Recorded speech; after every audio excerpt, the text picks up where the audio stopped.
In a certain way, learning to drive is straightforward. There are steps you have to take, and if you do all of them, you get a driving license. In this video, we'll take you through the process so there are no surprises and you know exactly what you need to do.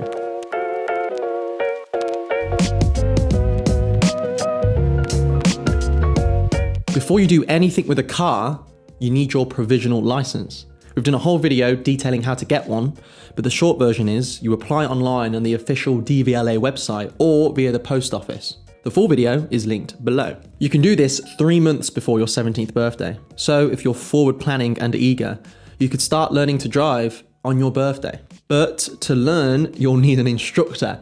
So the next step is finding the right one for you. Essentially, there are two options. One, you go to one of the big national driving schools, or two, you find a local independent instructor. Each has their pros and cons, which we've gone over in another video linked below. Ultimately, you want an instructor that fits your personality and learning style. Before committing to a bunch of lessons, it's a good idea to have an assessment lesson with your potential instructor to see if you two get on. Getting the right instructor could dramatically reduce how long it takes you to learn, so it's really worth finding one that works for you. At this point, you could be good. Keep taking lessons until your instructor thinks you're test ready, pass your theory and hazard perception tests, then take your practical. Job done. But the thing about learning to drive is, experience makes all the difference. And it gets kind of expensive relying solely on driving lessons to get the experience on the road.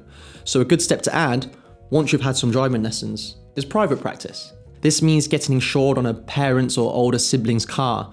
It's a great way to practice the skills you've learnt in your lessons, and most importantly, it will build your confidence on the road. So if you're able, it's well worth adding some private practice into your learning. But what about those theory and hazard perception tests? You've got to pass those before you take your practical test. These are testing your understanding of the rules of the road and your ability to anticipate danger.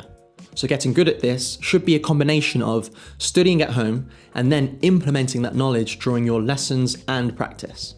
There are a lot of revision resources out there, so it could be well worth spending a bit of money on studying so that you pass these tests first time and not have to pay for any retakes. Ugh. Really, the final step in the process is, unsurprisingly, passing your driving test. The test is, essentially, checking how safe and comfortable you are driving.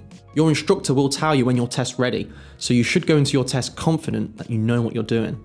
Of course, nerves can get the best of us, and we've made a video covering what you should do if the worst happens and you fail. As always, link in the description.